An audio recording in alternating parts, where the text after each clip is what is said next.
All right, let's dive right into this explainer, where we're unpacking the intensely polarizing literary history and the surprisingly profound environmental core of J.R.R. Tolkien's The Lord of the Rings. You know, when we think of Middle-earth today, we automatically picture this universally beloved masterpiece of world-building, right? But the journey to that acclaim, it was actually pretty brutal. Today, we're going to look closely at the actual text and the history of its reception, leaning on some deep academic research to understand what Tolkien was really up to and why it initially made so many critics so incredibly angry. We're looking at a fascinating contradiction here. Think about it. How does a story beloved by literally millions get absolutely despised and rejected by mainstream literary critics? It's kind of hard to believe now. But when these books first dropped in the mid-1950s, the literary establishment didn't just casually dislike the story. They were actively, loudly hostile toward it. The gap between the reading public and professional critics was just massive, and it sparked this fierce debate about what actually counts as modern literature. The visceral hostility this book faced right out of the gate is honestly staggering.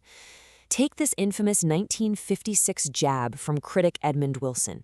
In his review, totally seriously titled, "Ooh, Those Awful Orcs," Wilson just completely dismissed the entire work as juvenile trash. He actually argued that Tolkien had absolutely no instinct for literary form, and he definitely wasn't alone.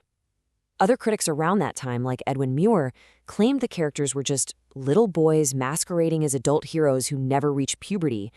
Ouch, right? The sheer venom in these reviews shows us that Tolkien's work wasn't just seen as bad, they viewed it as an offensive threat to serious literature. But here's the kicker. Even within Tolkien's own inner circle, there was resistance. It's famously captured by this groan from Hugo Dyson during a reading of the text. Dyson, a fellow academic and a friend, would reportedly literally lie on the couch during Tolkien's recitations, roll his eyes and shout, "Oh God, no more elves." It's a hilarious mental image, but it highlights a super crucial point. Tolkien wasn't writing in a vacuum surrounded by yes-men. He was testing his material in a highly critical, rigorously intellectual environment that challenged every single word he wrote. Section 1. The Oxford Inklings, the Real Fellowship. So, despite those loud groans about elves, Tolkien was actually backed by an absolute intellectual powerhouse known as the Inklings. This was an informal but seriously formidable all-male Oxford literary group. They honed their narratives through rigorous reading and really intense debate. At the core, you had brilliant minds like Tolkien himself, his close friend C.S. Lewis, who of course went on to write the Chronicles of Narnia, and the poet and novelist Charles Williams. They weren't just fans patting each other on the back. They were serious academics who praised the value of narrative fiction and championed writing fantasy, during a time when the broader literary world was completely obsessed with harsh, gritty realism. And they stuck together for nearly 2 decades, right through the incredibly turbulent years of the Second World War. They'd gather in places like C.S. Lewis's rooms at Magdalen College, or hit up local pubs like the Eagle and Child, which they affectionately called the Bird and Baby.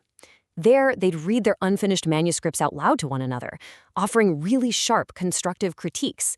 I think this proves that The Lord of the Rings was forged in a serious intellectual crucible, not just some cozy nursery for escapism.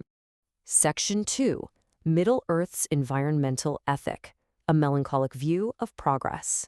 What eventually emerged from that intellectual crucible wasn't just a basic story about wizards and magic rings. It was a deeply mature text.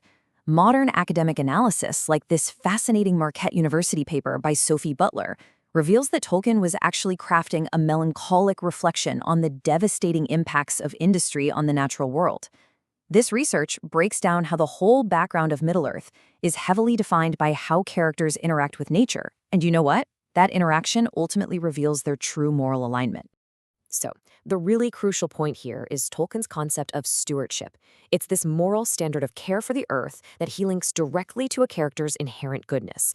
In Tolkien's universe, the way you treat a forest or a field, it isn't just a matter of personal preference, it carries objective moral weight. If a character seeks to preserve, train, and protect nature, well, they're aligned with the good guys. But if they view nature merely as a resource to be exploited for power, they are fundamentally aligned with evil. It's really that cut and dry. And this idea of stewardship is just perfectly embodied by the Ents. They're these ancient beings created by the entity Yavanna explicitly to protect the forests from the destructive march of progress. Take a listen to this quote from Treebeard. He says, "We keep off strangers and the foolhardy, and we train and we teach, we walk and we weed. We are tree herds." They are quite literally the physical manifestation of nature's sentience and wisdom, standing in total, stark opposition to the unchecked industrialization threatening to consume Middle Earth. Section 3. The March of Progress. The Scars of Industry. You see, Tolkien definitely didn't just write some safe, cozy pastoral idyll. He wrote about a violent, inevitable clash. And this brilliantly illustrates his binary environmental ethic. On one side, you have the humble stewards, the Ents, the agriculturally minded hobbits, and Gandalf, who, by the way, Treebeard notes is the only wizard who truly cares for trees. Standing against them, those consumed by endless power and innovation, the orcs and their corrupted masters. They possess what Tolkien brilliantly calls a mind of metal and wheels, seeing trees as nothing more than fuel for their war machines. The wizard Saruman actually serves as this incredibly tragic cautionary tale. He's a former protector who gets entirely corrupted by the ideas of militarism and endless progress, completely at the expense of growing things.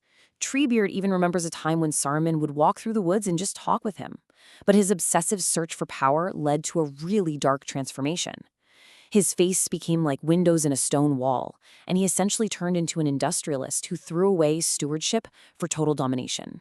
This needless desecration, destroying nature simply for the sake of destruction, is presented as the ultimate unfathomable evil in Middle-earth.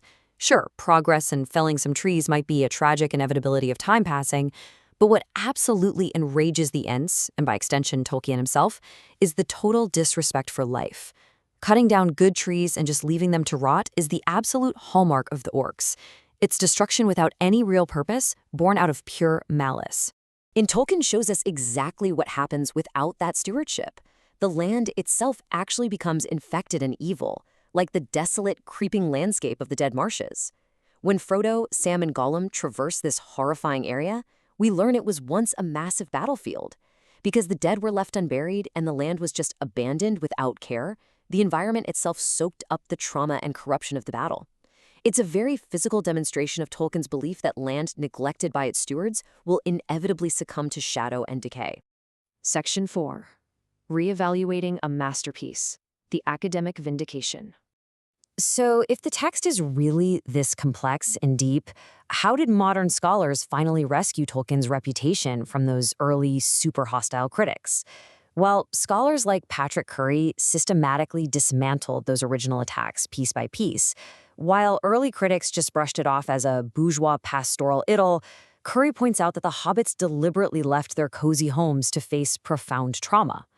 Where critics saw one-dimensional characters, Curry highlighted the incredibly deep, tragic psychological struggles of Frodo, Boromir, and Gollum. And that old charge of class snobbery, completely debunked when you realize the true hero, Samwise Gamgee, speaks with a peasant dialect, while the absolute most terrifying villains are undeniably aristocratic. Curry argued that these incredibly harsh early reviews were packed with visceral hostility simply because Tolkien's anti-modernist storytelling totally threatened the critics' dominant literary ideology. The critics of the mid-20th century were heavily invested in modernism, which often prioritized irony, realism, and a whole lot of cynicism. But Tolkien, this incredibly well-educated Oxford professor, was writing a deeply earnest, myth-making story with absolutely zero trace of modernist irony. Because he rejected their cynical literary framework, they rejected him, often without even reading the text closely enough to see its immense depth. Academics like Tom Shippey stepped in and proved that Tolkien wasn't failing to write a modern novel at all. Rather, he was succeeding masterfully at writing a deeply constructed, medieval-style heroic romance. Shippey points out that critics were unfairly judging Tolkien by the rules of the modern novel, which, focuses on gritty, everyday realism. But Tolkien was deliberately aiming for something much older and higher, a mythic romance.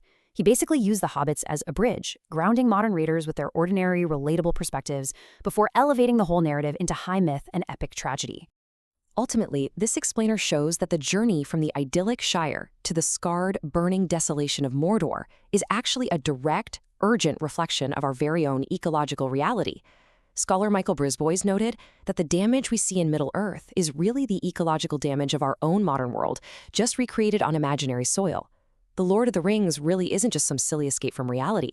It is a profound, beautifully constructed lens through which we can actively examine our own relationship with nature, power, and morality. As we navigate our own era of endless technological progress and, let's face it, pretty serious environmental uncertainty, Tolkien's masterpiece really challenges us to look in the mirror. Which side of the binary ethic do we fall on? Do we protect and preserve, acting as true stewards of our world? Or do we have a mind of metal and wheels, consuming without a second thought? I want to leave you with that final thought to ponder about your own relationship with the world around you. Thanks so much for joining me for this explainer.